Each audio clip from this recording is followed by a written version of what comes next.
Guys, Uttar Pradesh के सुल्तानपुर की एक ऐसी लड़की जो लखनऊ से ट्रेन में बैठकर जा रही थी दिल्ली जॉब इंटरव्यू देने के लिए। फिर रास्ते में उसे कुछ बदमाश लोग मिलते हैं जो ट्रेन में लूटपाट कर रहे थे और उस लड़की के गले में सोने की चैन थी। जब उन बदमाशों ने उससे सोने की चैन छीनने की कोशिश की तो उसने उन बदमाशों का विरोध किया और अपना चैन देने से उनको मना कर दिया। फिर उन बदमाशों ने उसको उठाकर चलती हुई ट्रेन से बाहर फेंक दिया और जैसे ही उन बदमाशों ने उसको चलती हुई ट्रेन से बाहर फेंका तैसे ही दूसरी ट्रेन दूसरी पटरी पर आ गई। इसी कारणवश उसका जो है एक पैर जो है ट्रेन की पटरी पर पड़ गया, जिसके कारण उसका पैर कट गया और दूसरा पैर जो है फ्रैक्चर हो गया। फिर वो बंदी जो है रात भर उसी ट्रेन की पटरी पर पड़ी रही और 50 ट्रेन उसकी पैर के ऊपर से आई और गईं। फिर सुबह हुई तो गांव वालों ने देखा कि वहां पर एक लड़की पड़ी हुई है जिसका पैर कटा हुआ है। तो उन गांव वालों ने उसको कुल्ली की लारी में बैठाकर बरेली हॉस्पिटल के लिए भेज दिया। फिर बरेली हॉस्पिटल में उसको देखते ही डॉक्टरों ने जवाब दे दिया और रेफर कर दिया जिला हॉस्पिटल के लिए। जब वो बंदी जिला हॉस्पिटल पहुंची तो वहां के डॉक्टर उसको देखकर परेशान और ये सोच रहे थे कि उनके पास न है तो ऑपरेशन करने के लिए ब्लड है, न है तो ऑक्सीजन है और न है तो एनीस्थीसिया है। हम इसका इलाज करें तो कैसे करें। फिर न जाने कहां से उस लड़की के अंदर जान आ गई, इतनी हिम्मत पैदा हो गई कि उस लड़की ने कहा, डॉक्टर साहब, जब मेरा पूरा पैर कट गया ट्रेन की वजह से, मैंने उस दर्द को सह लिया, अब तो थोड़ा ही बचा हुआ है, वो भी मेरे आप अच्छे के लिए इस पैर को काटने जा रहे हो, काटिए, बिना एनीस्थीसिया के ही मेरे पैर को काटिए, मैं उसको भी सह लूंगी।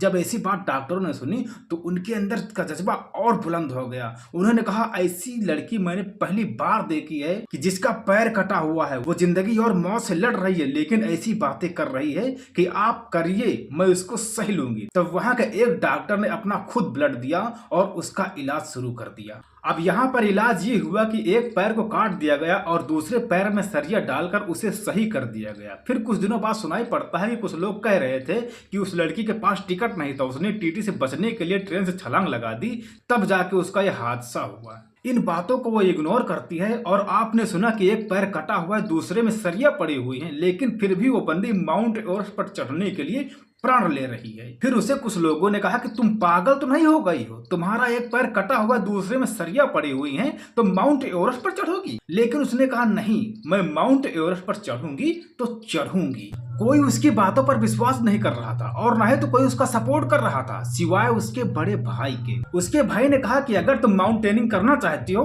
तो करो, मैं तुम्हारा सपोर्ट करता हूँ। लेकिन उसको माउंटेन पर्वत पर चढ़ने के लिए ट्रेनिंग चाहिए थे। फिर उसने इंडिया की सबसे पहली माउंट एवरेस्ट पर चढ़ने वाली महिला बछेंद्री पाल का किसी तरह से नंबर लिया और उनके पास पहुंची ट्रेनिंग करने के लिए। जब बछेंद्री पाल ने इनको देखा तो देखकर दंग रह गई और बोली कि विकलांग लड़की माउंट एवरेस्ट पर चढ़ने के लिए सोच रही है, ये इम्पॉसिबल है, तुम कैसे कर पाओगी। लेकिन उसने कहा, नहीं मैडम, मैं माउंट एवरेस्ट पर चढ़ूंगी तो चढ़ूंगी, चाहे जो हो जाए। फिर बछेंद्री पाल के अंदर हिम्मत आई और बोली कि इसका जज्बा देख रहे हो, बोलने का तरीका देख रहे हो, कॉन्फिडेंस देख रहे हो, जिसका एक पैर नकली और दूसरे में सरिया पड़ी हुई है और ये माउंट एवरेस्ट पर चढ़ने के लिए सोच रही है, इसका मतलब एक प्रकार की शेरनी है। उन्होंने कहा, तू मेरी शेरनी है, कोई माउंट एवरेस्ट पर चढ़ के दिखाए या ना दिखाए, लेकिन तू जरूर कर दिखाएगी। फिर उन्होंने उसको ट्रेनिंग देना स्टार्ट कर दिया और जब ट्रेनिंग पहले दिन दे रही थी तो भाई साहब वो बंदी चल ही नहीं पा रही थी। अब यहाँ पर भाई साहब सभी लोग नॉर्मल और वो विकलांग, कैसे टक्कर दे पाती सबका। लेकिन कोई बात नहीं, उसने हिम्मत नहीं हारी। 7 से 8 महीने उसने ट्रेनिंग किया और जब माउंट एवरेस्ट पर चढ़ने का नंबर आया तो जिस बंदे को उसके साथ जाना था उसने उसके साथ चलने से साफ साफ मना कर दिया। जब उसने जाना कि ये बंदी विकलांग है तो उसने सीधा सीधा कह दिया कि मैं इसके साथ अपनी जान नहीं गंवाऊंगा। ये शब्द सुनते ही वो बंदी घबरा गई और उस बंदे को विश्वास दिलाने लगे कि मैंने पूरी ट्रेनिंग ली है, मैं आपको कुछ नहीं होने दूंगी। बहुत ही रिक्वेस्ट करने के बाद वो बंदा उसके साथ चलने के लिए तैयार हो गया। अब वो बंदी माउंट एवरेस्ट पर चढ़ने के लिए चल पड़ी और जब रास्ते में जा रही थी तो एक दिन उसका पैर जो है एक जगह पर फंस गया और सभी लोग पीछे से कह रहे हैं, कीप मूविंग, कीप मूविंग। लेकिन उस बंदी का पैर जो नकली वाला था वो फंस कर निकल चुका था। अब वो बंदी बहुत ही परेशान और सभी लोग घबरा गए कि अब क्या होगा। लेकिन उस बंदी ने हिम्मत नहीं हारी, किसी तरह से अपने पैर को उठाया और लगाया और फिर उसने अपनी चढ़ाई चालू कर दी। फिर जब साउथ पोल पर पहुंची तो वहां पर उसने बहुत ही भयानक नजारा देखा।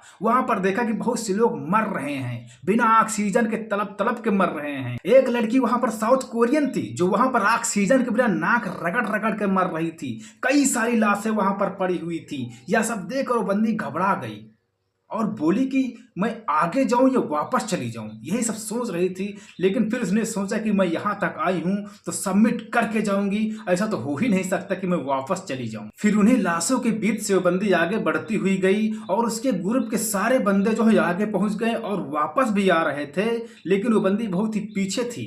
सभी उसके ग्रुप के बंदे बोल रहे थे कि चलो वापस चलो, अब तुम नहीं पहुंच पाओगे क्योंकि तुम्हारा ऑक्सीजन का सिलेंडर जो है खत्म होने वाला है। लेकिन उस बंदी ने कहा मैं अब सबमिट पर पहुंचने वाली हूं, जब तक मैं पहुंचकर नहीं दिखाऊंगी मैं वापस नहीं जाऊंगी, भले ही मेरा क्यों ना ऑक्सीजन का सिलेंडर खत्म हो जाए। फिर वो विकलांग लड़की जो है ऊंची चोटी पर चढ़ के दिखाती है और वहीं पर एक वीडियो बनाती है। इतनी खुशी हो जाती है कि उसकी खुशी का ठिकाना नहीं रहता। तभी भाई साहब उसके सिलेंडर जो है खत्म होने लगता है। फिर एक बात जरूर याद रखना मेरे दोस्त कि लक भी उसी का साथ देता है जो अच्छे कर्म करता है।